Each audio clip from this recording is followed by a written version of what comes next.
Hello guys, আমি সে বৃষ্টি। আপনারা দেখছেন বৃষ্টির ইজি রেসিপি। আজকের রেসিপিটি কিন্তু একদমই ইউনিক। ডিমের এই রেসিপিটি তৈরি করার জন্য সবার প্রথমে একটি ফ্রাইং প্যানে দিয়ে দিয়েছি 30 ml মতো তেল। তেলটা যখন গরম হয়ে আসবে তখন এর মধ্যে দিয়ে দিতে হবে লবঙ্গ, এলাচ, দারুচিনি, সামান্য জয়িত্রী আর গোলমরিচ। রেসিপিটি কিন্তু পুরোটা আপনারা অবশ্যই দেখবেন। সামান্য নাড়াচাড়া করে দিয়ে দেবো 3টে মিডিয়াম সাইজের পেঁয়াজ। পেঁয়াজগুলোকে ঠিক এভাবে একটু বড় বড় করে কেটে নেবেন। আর সাথে 1 চামচ লবণ দিয়ে 2 মিনিট মতো ফ্রাই করে নিতে হবে। ফ্লেমটা কিন্তু এখানে মিডিয়ামে রাখবেন। 2 মিনিট পর অ্যাড করে দিতে হবে 2টো টমেটো।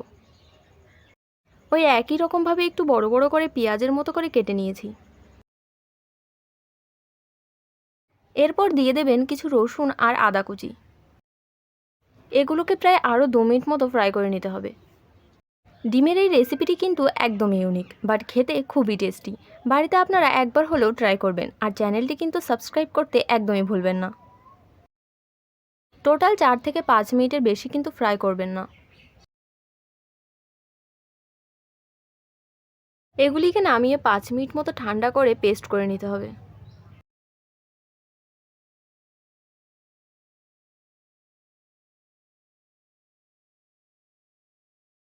ওই একই কড়াইতে দিয়ে দেবো 70 ml মতো তেল।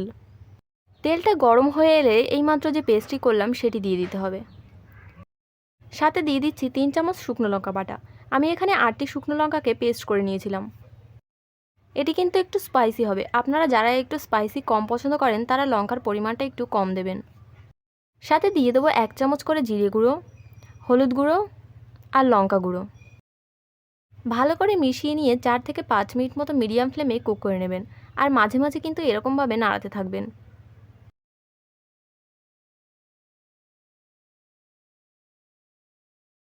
মশলা থেকে যখনই তেল ছাড়তে শুরু করবে তখন বুঝবেন মশলাটা প্রায় কুক হয়ে গেছে। তারপর সিদ্ধ করে রাখা ডিমগুলোকে এরকম একটু চিরচির করে কেটে দিয়ে দেবো।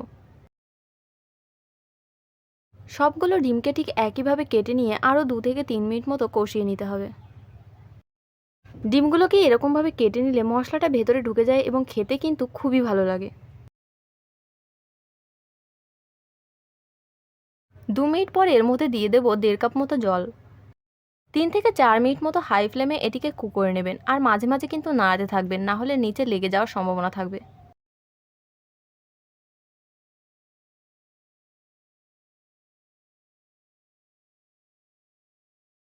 4 মিনিট পর দেখুন আমাদের ইউনিক স্পাইসি এগ কারি কিন্তু তৈরি হয়ে গেছে। দেখলেন তো রেসিপিটা কতটা ইজি। আজই বাড়িতে এটি তৈরি করে ফেলুন এবং সবাইকে চমকে দিন।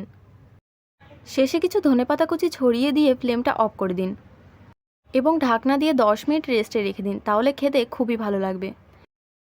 রেসিপিটি ভালো লাগলে অবশ্যই একটা লাইক করবেন।